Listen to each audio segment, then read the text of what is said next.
Hey, Redcasters, be sure to subscribe to our channel and ring the bell to be notified about our latest videos. Go Big Red. Welcome to the Go Big Redcast, the Husker fan sports show. Anthony had a great week of practice. You can see his natural ability in the games. It's his show now. It's time for him to go. It was his show last year, so it's his show now.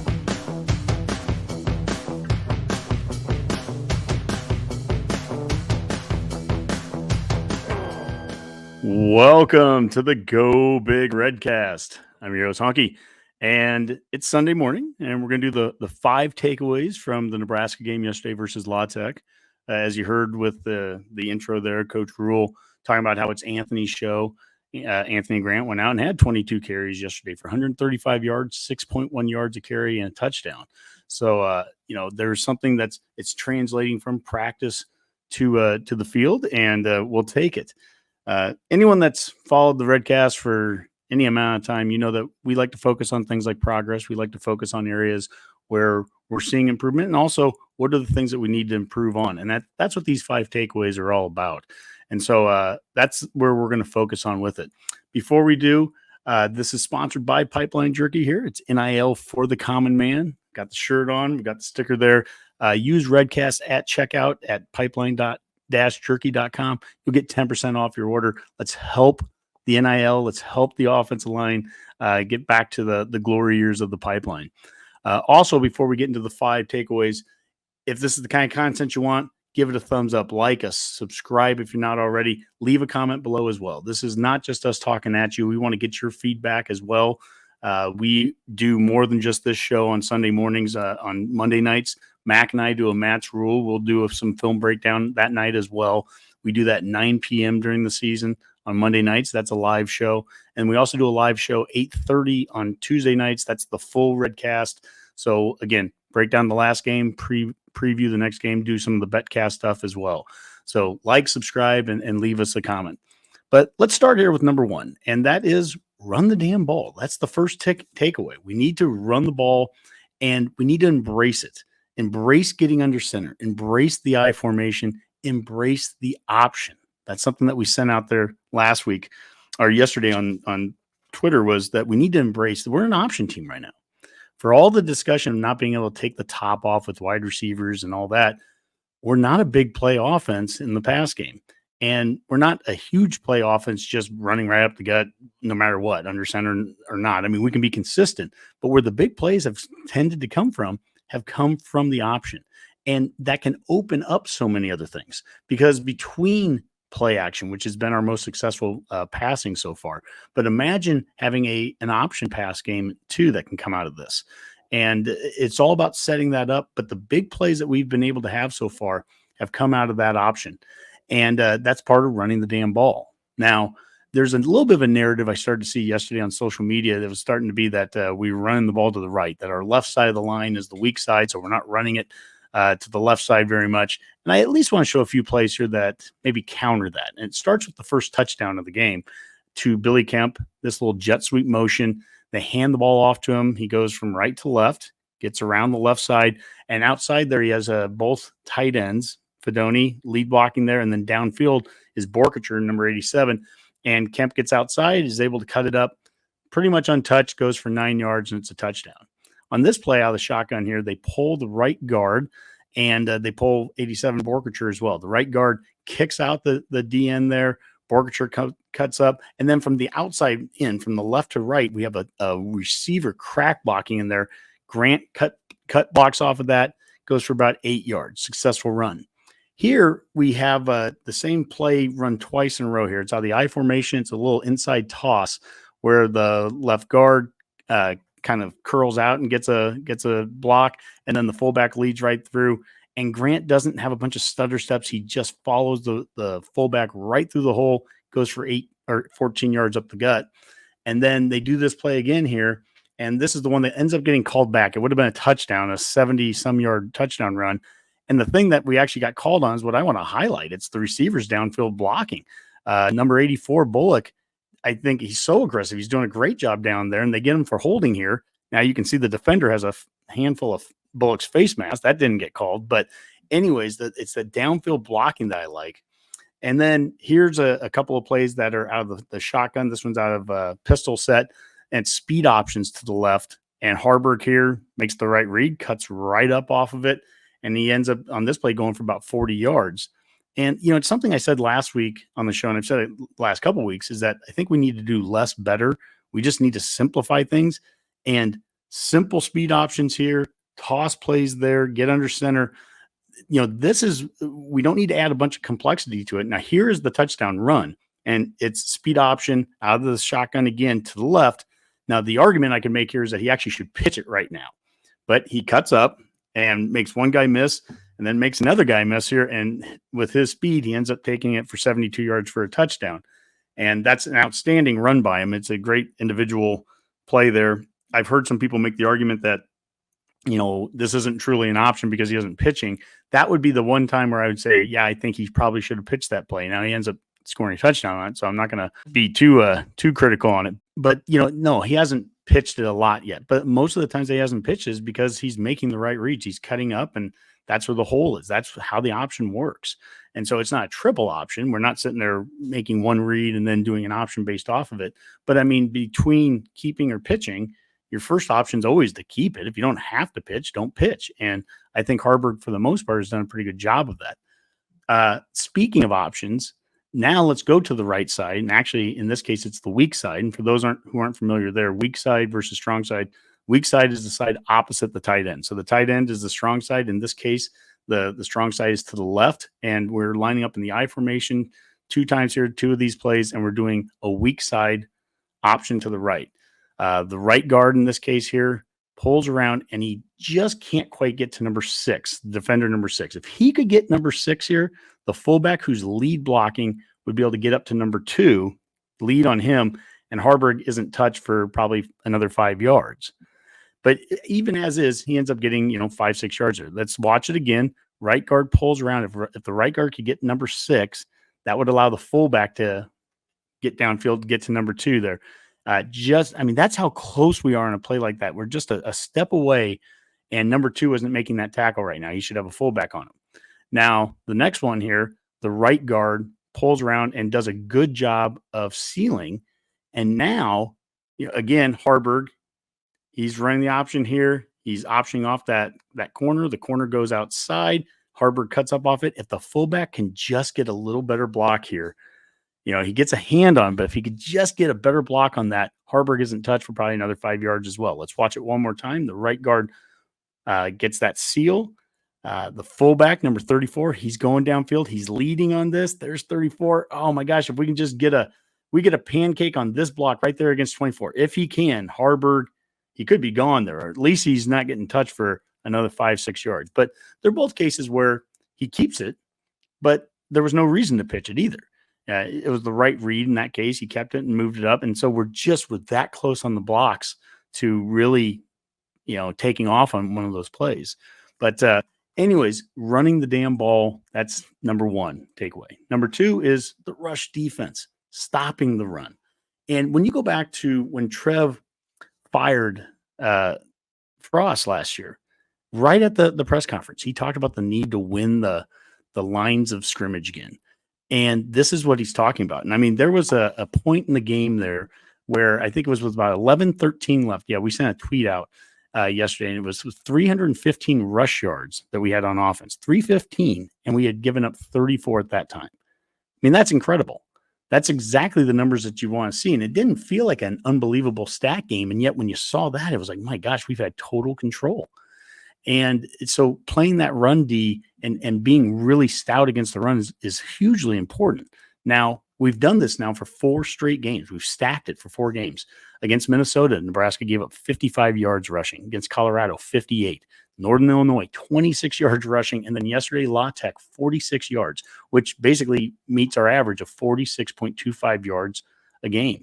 That's going to win a lot of football games if you keep doing that. And we need to keep doing that. So run defense. Now, why are we good at run defense? It really starts up in the middle, right away at the nose spot. And Nash has been unbelievable. And I want to show a couple of videos here. This is of Nash yesterday. And this is on that fourth one. Hugely important play here. And there's nowhere to go. I mean, the whole entire middle is clogged up. No place to go. Nebraska makes the stop, gets off the field, 4th and 1. That's basically a turnover. Doesn't count as a turnover, but it's a turnover. We got him on downs. I want to compare this to where Nash was last year. This is against Wisconsin. This is in a goal line defense. And we've got him circled here. Watch Nash a year ago. So the play starts here. And I understand this is Wisconsin's offensive line. So, Wisconsin, a lot better offensive line than what La Tech is. But when we had Rob Zask on a couple of years ago, Rob talked about the need to play, the low man wins on the offensive line or on the lines, period. The low man wins. And the difference between those two clips, Nash gets no movement on him yesterday. And a year ago, he gets pushed back about 3-4 yards, and they get a QB sneak right into the end zone. That's a huge difference in this run defense right at the point of contact, right at the center of it. But it's not just the D-line. It's not just Nash that's doing it. The defensive back tackling right now in the run game is amazing. It starts with this first play here, a little pitch off to the left. And this is Newsome outside. And look he has 68 offensive linemen coming up on him. And he just takes the lineman, cuts right under him, makes the tackle in the backfield. That's a great one-on-one play. And he basically beats a block to make a tackle. On this play here, La Tech, again, tries to get some numbers by doing a reverse. They've got an offensive lineman going out, and then 34, their fullback. And there is Omar Brown, and he's surrounded by La Tech blockers, and he goes and makes the tackle right there at the line of scrimmage. Great tackling in the run game by defensive backs. Hugely important. And on this last play here, it's a Singleton. Right now he's lined up about the 40-yard line. He's starting to step up here. But watch how he darts up here and on the top, cuts underneath the block and just destroys the running back about 3 yards in the backfield. Heat-seeking missile there. So great rush defense isn't just about the front seven. As we've seen here, the defensive backs play a huge role in it, but also what Nash is doing right at the point of contact. All that adds up to having the defensive stats that we've been talking about, where we've been limiting teams to, less than 60 yards a game and less than 2 yards a carry. So very impressive across the entire board. Now this leads us to number 3, and that's turnovers. And that's both sides of the ball. It's offense and defense. That's where your turnover margin is going to come from. And the first 2 games, we had 8 total turnovers on offense for a -6 margin. We only got two defensive turnovers. So we were -6, but we had 8 turnovers in the first 2 games. That's just mind-boggling. We've come back the last 2 games now, and we've had 1 total turnover. And actually, we have a +1 margin because we've taken 2. So we've gone from being a -6 the first 2 games to being a +1. Not surprising. We lose the first 2 games. We win the next 2. Now, law of averages, the way this defense is playing, the way they hit and they tackle and everything we just showed there on the run defense, law of averages is you're going to start to get some turnovers based off of that. You're going to cause a fumble. You're going to have some good fortune. Finally, it's unbelievable the amount of pressures on the quarterback and everything that we've had, and just have not gotten the turnovers to show for it. But the law of average is also not a guarantee that changes are going to come. And so we need to continue to improve in that. And I would say, just like that 4th and 1 was a turnover for us, I'm going to call it a turnover. I would also say our third down defense and the inability to get off the field when it's been 3rd and long, especially 3rd and long, 8, 9, 10 and longer. To me, that's the opposite. That's almost like losing a turnover. You should be getting off the field in those cases, and we haven't been able to. So, defensively, there's areas to improve there. We got to get off the field in the 3rd and longs. But when it comes to turnovers, I like what we're seeing on offense. Haarberg's thrown 4 touchdowns and thrown 0 interceptions in his 2 starts. We fumbled it a couple times the last 2 weeks and just haven't lost it. But, I mean, for the most part, things have been forced, as opposed to the first 2 games where we had unforced fumbles, out of shotguns and stuff like that. We're not having unforced errors. We got to keep getting that cleaned up. But any hope that we're going to have against Michigan and some of the teams we're playing in the future here, it's going to have to be contingent again on the turnovers. Number 4, offensive line, and good and bad. There is both. When we go and look at the video here, I want to look at, first off, some success of the offensive line. And this is a pass play where we incompleted it. It was a perfect throw to Washington. He drops it. But look at the offensive line here. They bring 4 guys on it. Nice pocket formed here. I mean, good example of where Haarberg could look downfield, had plenty of time, throws it downfield, and this should be completed 3rd and 9. We should move the chains and get a first down. It just doesn't happen. On this one here, they bring 6 guys defensively, and we have 6 guys with a running back here. Now, this is not, I won't say this is perfect by the offensive line. They were starting to get some pressure, but they gave just enough time there for Haarberg to get rid of the ball. Obviously, if you're bringing 6 guys in pressure, you're probably going to be in man-to-man zero type coverage, and Fidone was wide open, and this leads to a touchdown play. So the offensive line, I'm going to give them a success on that because nobody came completely clean. They gave just enough time for Haarberg to get rid of the ball, and that was with a pressure coming. The first example was only 4 coming, and they had a very clean pocket for him. But at the same time that we're talking about the good, then we've got to talk about some of the bad, and here are the 3 sacks that they had. And here, I think on this play here, the guy comes right up the middle on him.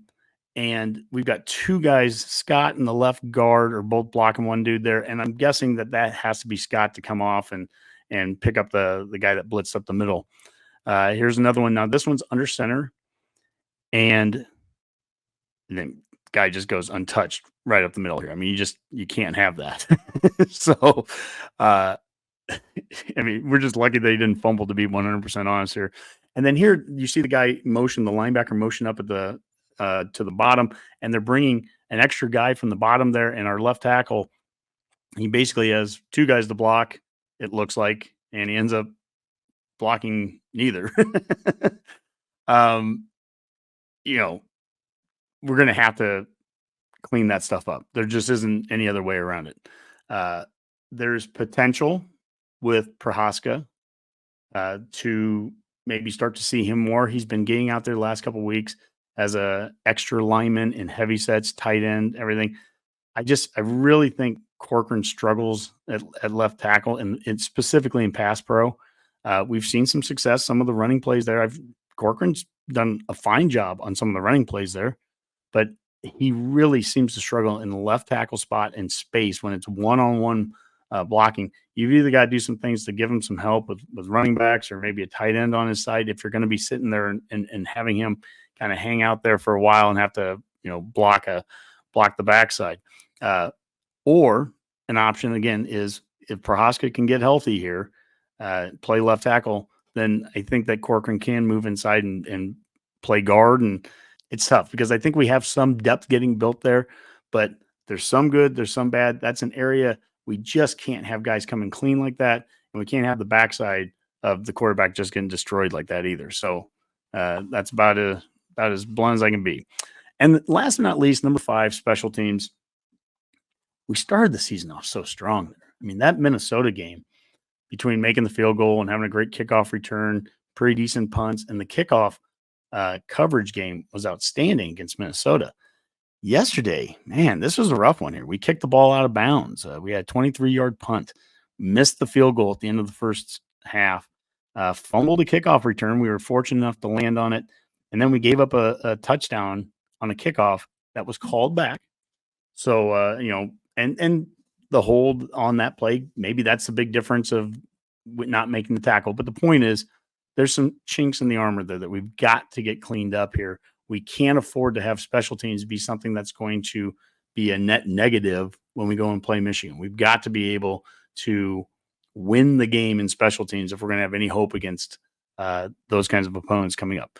On the positive side, there was a nice fake field goal that Bleak Road ran for 10 yards up the middle, and that's what opened us up our opportunity to score that first touchdown of the game. So instead of going up 3-0, we went up 7-0. But you got to make the field goals, the close, easy ones. And, the punt game, can't have any of the shanks there. We've got to keep flipping the field. That's the best thing that we can do against a team like Michigan is flip the field, give the defense the best possible spot, make the offense have to go the full length of the field every time against our defense. I like to think the longer you have to go against our defense on a drive, eventually they're going to make a play. Eventually something's going to happen. That's just kind of been the way that this defense is so far through 4 games. So those are the best options that I think we have moving forward. That you got to win special teams. You got to control clock, run the football. Our biggest plays are coming out of options. So don't hesitate to keep doing that. And, I think that's the stuff that's going to keep Nebraska, in these games, every one of these games. Look at the Big Ten West right now. It is a complete and total mess. And we saw that yesterday. It is absolutely open for the taking. Minnesota goes and loses to Northwestern. Iowa just got blanked at Penn State. So keep improving every week, Nebraska, number one. And I'm not focused on winning the West, but it's just looking at those last 8 games. There are wins to be had there if Nebraska can stay out of its own way. You got to run the football well. You got to stop the run. You got to keep the turnovers low, win some special teams. Again, thank you so much for watching here. Give it a thumbs up, subscribe to us, leave a comment below. We'd love to hear your thoughts. And until next time, which will be tomorrow night, Monday night with Matt's Rule, and then Tuesday night with the regular Go Big Redcast. That's another Go Big Redcast.